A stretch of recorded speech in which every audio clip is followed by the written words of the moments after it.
Layla was a market girl. She sold fruits at a small stall near the center of the market. Her mangoes were always the ripest, her bananas the sweetest, and her papayas the juiciest. People came to her stall not just for the fruits, but also for Layla's warm smile and kind heart. The market was as busy as ever the next day. Layla stood behind her stall, arranging her fruits. From that day on, the market became a place of acceptance and kindness. Layla's stall thrived, and she was no longer mocked but admired. People came not just for her fruits, but for her wisdom and warmth.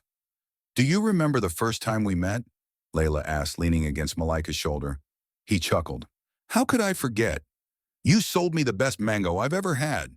In the heart of an African village, nestled between the golden plains and the cool shade of a great baobab tree, there was a market. It was a place of colors, sounds, and scents. Here women sold spices, their baskets filled with red chilies and yellow turmeric. Men traded cattle and tools, their voices loud as they haggled over prices. Children ran through the market paths, their laughter echoing under the wide sky. Layla was a market girl. She sold fruits at a small stall near the center of the market. Her mangoes were always the ripest, her bananas the sweetest, and her papayas the juiciest. People came to her stall not just for the fruits, but also for Layla's warm smile and kind heart. Layla was overweight, and in her village, this was seen as a flaw. The men laughed behind her back, whispering that she was too big to be beautiful. The women glanced at her stall and shook their heads. Some pitied her. Others ridiculed her openly. "She'll never marry," one woman said to her friend as they passed by.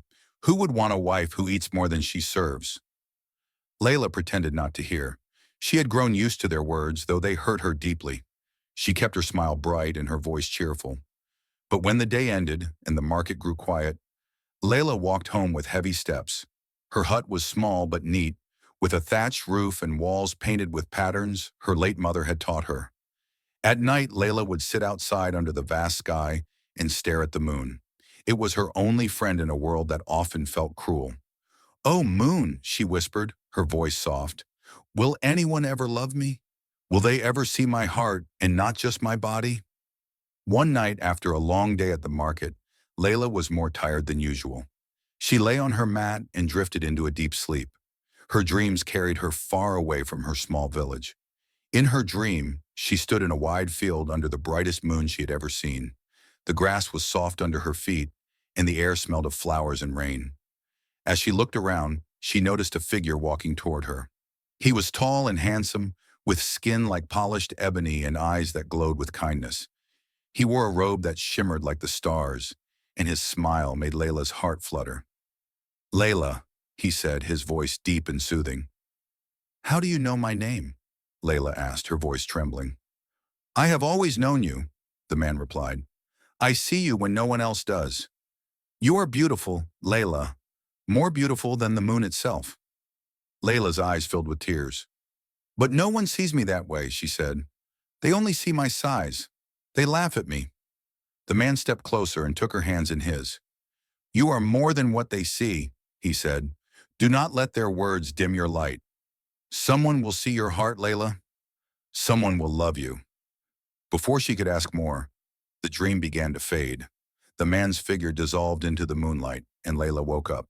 She sat up on her mat, her heart pounding. The words of the man echoed in her mind. "Someone will love you." Was it just a dream, or was it a sign? The market was as busy as ever the next day. Layla stood behind her stall, arranging her fruits. She greeted her customers with a smile, but her mind was elsewhere. She couldn't stop thinking about her dream. As the sun climbed higher in the sky, a commotion rippled through the market. Layla looked up to see what was happening. A man was walking through the crowd. He was tall and graceful, with skin that glowed in the sunlight and a quiet confidence in his step. His robe was simple but elegant, and his eyes scanned the market as if searching for something or someone. Layla's breath caught in her throat. It was him, the man from her dream. He walked past the other stalls, ignoring the traders who called out to him. When he reached Layla's stall, he stopped. "Good morning," he said, his voice just as warm as she remembered. "Good morning," Layla replied, her voice barely above a whisper. The man picked up a mango and examined it. "This is perfect," he said. "How much?" "5 coins," Layla said, her hands trembling as she reached for the mango. The man handed her the coins and smiled. "Thank you, Layla," he said, his eyes meeting hers. Layla froze. "How do you know my name?" she asked. The man's smile deepened. "I've heard of you," he said, his tone mysterious. "Your kindness reaches farther than you know." Before she could say anything else, he turned and walked away. The market buzzed with gossip after the stranger's visit. The traders couldn't stop talking about him, and Layla was at the center of their discussions. "Why would a man like that talk to her?" one trader sneered. "She must have tricked him." "He's too handsome for her," another said. "She's dreaming if she thinks he'll come back." The women were no kinder. "She doesn't deserve him," one said, crossing her arms. "She should stick to selling fruits and leave men like that to us." Layla tried to ignore their words, but they hurt more than she wanted to admit. She kept her head down and focused on her stall, but her thoughts were filled with the stranger's kind eyes and warm smile. That night, as she sat under the moon, she whispered, "Moon, who is he? Why did he speak to me? Is he real, or am I only dreaming again?" The moon offered no answers, but deep in her heart, Layla felt a spark of hope. Layla stood in the center of the village square, her heart pounding. Around her, the villagers gathered, their faces filled with curiosity, doubt, and judgment. This was the final trial.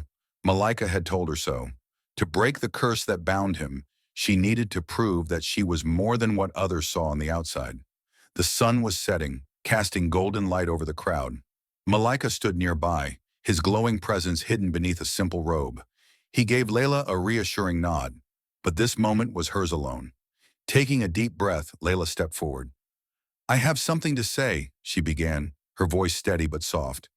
"All my life, I have been judged for how I look.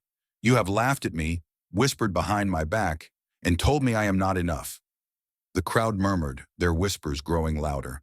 Layla raised her voice. "But I am enough.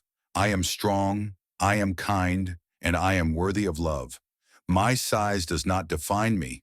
My heart does." Her words hung in the air, heavy with emotion. Some villagers lowered their eyes in shame. Others looked at her with new respect. Layla continued, her confidence growing. "I love Malika," she said, her voice breaking slightly. "And he loves me. Not for how I look, but for who I am. If you cannot see my worth, that is your loss.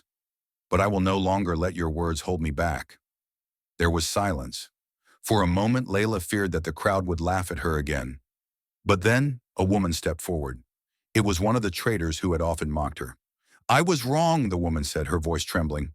"You are brave, Layla, braver than any of us." One by one, the villagers began to clap. The applause grew louder until it filled the square. Layla felt tears streaming down her cheeks, but they were tears of joy. She had done it. She had proven her worth, not just to the village, but to herself. As the applause echoed through the square, a soft light began to glow around Malika. Layla turned to see him smiling, his eyes filled with pride and love. The light grew brighter, and the villagers gasped as Malika transformed before their eyes. His spirit form faded, replaced by the man Layla had always known him to be, strong, kind, and fully human. The curse was broken. Malika stepped forward and took Layla's hands in his. "You did it," he said, his voice full of emotion. "You broke the curse, not just for me, but for yourself." The village square was transformed into a place of celebration. The villagers decorated the baobab tree with lanterns, and the market stalls were filled with food and music. Layla and Malika sat under the tree, their hands intertwined as they watched the festivities. "Layla," Malika said softly, "you have always been beautiful to me. Now I hope you see it too." She looked at him, her eyes shining. "I do," she said. "For the first time, I do." Their wedding was held the next day under the baobab tree, with the entire village in attendance. Layla wore a flowing dress adorned with colorful beads, and Malika stood beside her, his smile brighter than the sun. As they exchanged vows, the villagers cheered, their hearts filled with joy.